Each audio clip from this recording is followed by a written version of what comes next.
전염병, 기근, 지방과 대지주 세력의 토지 겸병 등으로 인해 한나라는 점차 통제할 수 없는 지경에 이르렀다. 지방에서 일어난 반란을 진압할 중앙군은 점차 귀족 자제의 커리어를 쌓기 위한 수단으로 변질된 지 오래였고, 변경의 군대는 군사 지도자의 사병으로 탈바꿈하고 있었다. 지난 시간에 소개한 동탁이 바로 그러한 군사 지도자의 대표적인 예다. 한나라의 변경 지역은 도적과 유목민족으로 인해 계속해서 약탈당했고, 지방의 공동체는 유력한 호족을 중심으로 새롭게 묶여 스스로를 보호해야만 했다.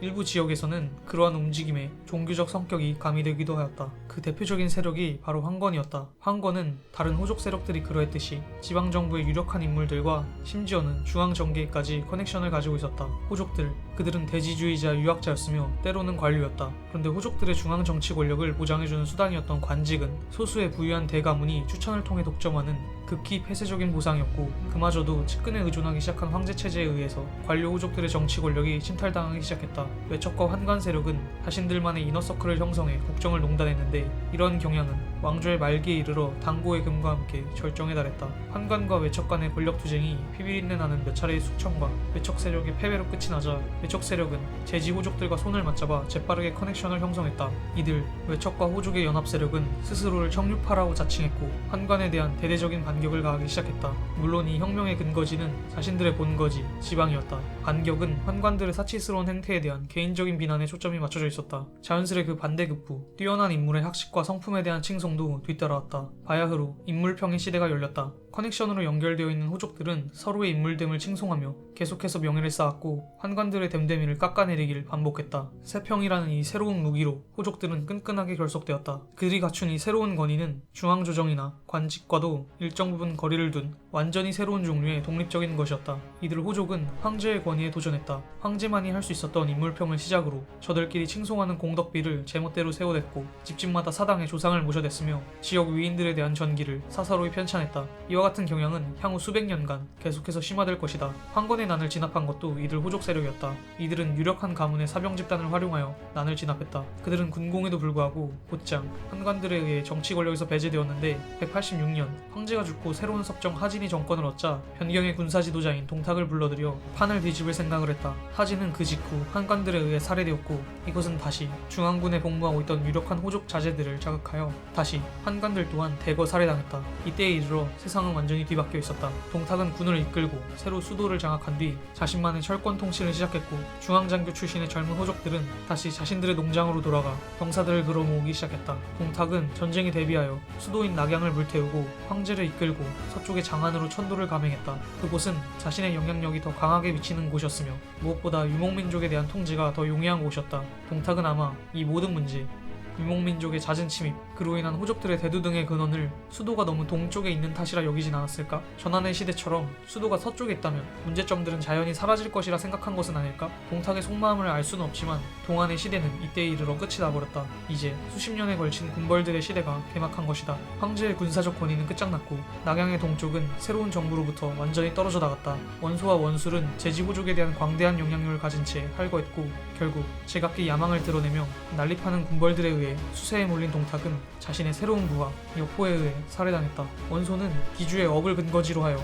황하 이북 지역을 석권했고, 황하와 회수 사이에서는 원술, 조조, 도경, 여포, 그리고 유비가 서로 잔혹한 혈전을 벌였다. 도경은 중앙정부에 의해 임명된 관리로서 지역적 기반이 미미했으며, 여포와 유비는 떠돌이 용병단의 우두머리에 가까운 군사적 기회주의자들이었기에 지역에 안정된 형태의 정부를 수립하는 데 실패했다. 이러한 용병단장이 자신의 능력을 온전히 살리기 위해서는 누군가의 밑에서 명령에 따라 싸우는 편이 현명하였는데, 원술 휘하의 손견이 바로 그러한 이였다. 그는 원술의 명령을 받들어 형주의 유표를 치다 죽었는데, 원술 또한 수춘을 수도로 삼고 황제를 자칭한 뒤 회수 이북의 땅을 회복하지 못한 채 비참하게 죽었다. 군벌들은 종국에는 위, 초, 오 세 나라로 압축되는 바, 그들 나라의 군주들은 모두 유력한 군사 지도자 출신이었다. 이들 군사 지도자들은 각각의 배경은 모두 다르지만 땅에 매여있던 대부분의 기존 호족 세력들과 달리 매우 활동적이었다는 특징을 공유한다.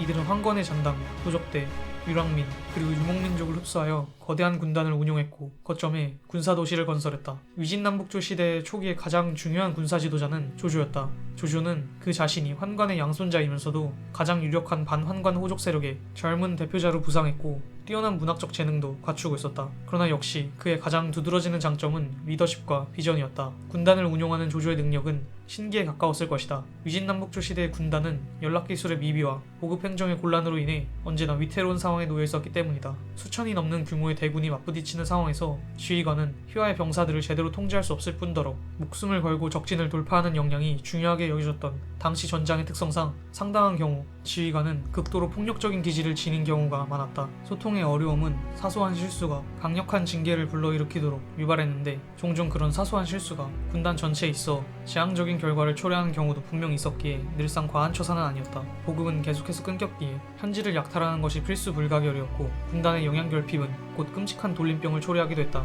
단 한 번의 전투 패배와 단 한 번의 전염병이 모든 것을 앗아가고 무의로 돌릴 수 있는 상황에서 극도로 폭력적인 현장 지휘관 그리고 같은 인간으로 여겨지지도 않기도 하였던 오랑캐 혈통 출신의 돌격 기병대, 콧대 높은 제지 호족의 명사들, 황건적과 흑산적 출신의 항병들, 그리고 얼마 전까지만 하더라도 창칼을 맞대고 싸웠던 다른 군벌 출신의 항장들을 하나의 기치 아래 끌어모으고 유지하는 능력이 조조에게는 있었다. 조조는 군단과 토지를 다스리는 제도를 새롭게 개혁해야 한다는 능력 있는 부하들의 말을 귀담아 들었고 동탁의 암살로 어수선해진 틈을 타 황제를 자신의 근거지로 데려간 뒤 허수아비로 활용하는 것에 이점을 알았다. 그는 허를 새로운 도읍으로 삼아 그곳에서 갖가지 황실의 의뢰를 수행하며 스스로를 한 황실의 보호자이자 충신으로 선전했다. 마침내 조조는 관도에서 가장 강력한 상대였던 원소를 꺾었고 상속을 두고 다투는 원소의 후계자들 또한 제압하며 황하 유역의 하북 지역을 평정할 수 있었다. 더욱이 북방의 오랑캐 오한을 토벌하고 형주의 북부 중심지인 양양을 점령하자 조조의 기세는 천하 통일을 향해 한 발자국만 남겨두고 있었다.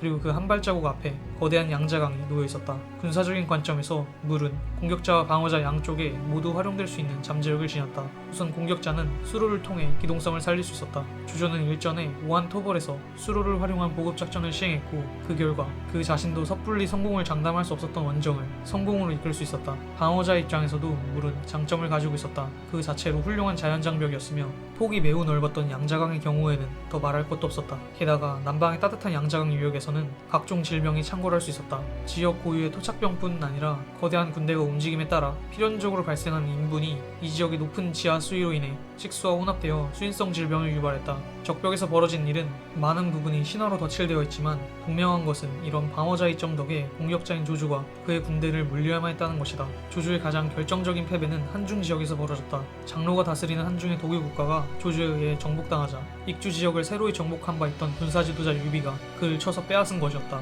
유비는 기세를 이어 관우를 시켜 양양을 쳤으나 조조와 손을 잡은 손권에 의해 관우는 살해되었다. 분개한 유비는 황제를 칭하고 손권에 대한 복수의 전쟁을 감행했으나 결국 대패한 뒤 형주를 잃고는 사천 분지에 갇힌 신세가 되었으며 얼마 지나지 않아 죽었다. 조조가 죽은 뒤 그의 뒤를 이은 조비는 위나라 황제의 자리에 오른 뒤 유력한 호족들과 일족들을 견제하며 여러 차례 손권의 오나라를 침공하였으나 그 뜻을 이루지 못하고 죽었다. 위나라에서 점차 고립된 조씨 황족들과 달리 다른 여러 호족들과 혼맥으로 얽혀있던 사마씨가 서서히 세를 불렸다. 이른 나이에 죽은 아버지 조비를 이은 조에는 이미 구중 궁궐 속에 고립되어 있었다. 중국에는 조씨 일족은 사마씨에게 황위를 넘겨주어야 했다. 이러한 일들은 초기 유씨 정권에서도 오해 손씨 정권에서도 비슷하게 전개되었다. 이들 정권의 개창자들은 모두 자신들만의 가신단과 군단을 이끌고 있던 독재적 정복자들이었다. 그들은 모두 이전 시대라면 역사의 이름을 남기지 못했을 자들이나 단지 그들 자신이 가진 개인적 능력과 군사적 업적으로 인해 권위를 유지할 수 있었던 것이다. 그들에 대해서라면 그 권위는 유지되지만 후계자들의 경우는 달랐다. 후계자의 입장에서 권위를 유지하기 위해서는 부친처럼 군단을 활용해 새로이 군사적 능력을 증명하거나 제대로 된 국왕 직속의 문관 체제를 뿌리내리거나 이미 굳게 뿌리를 내린 지 오래인 지방의 유력한 호족들에게 결탁하는 수밖에 없었다. 따라서 후한이 그러했듯이 그리고 위초고 삼국이 그러했듯이 군사 지휘관이 성립시킨 무인 정권은 끊임없이 지방의 호족들에 의해 그 권위를 도전받았다.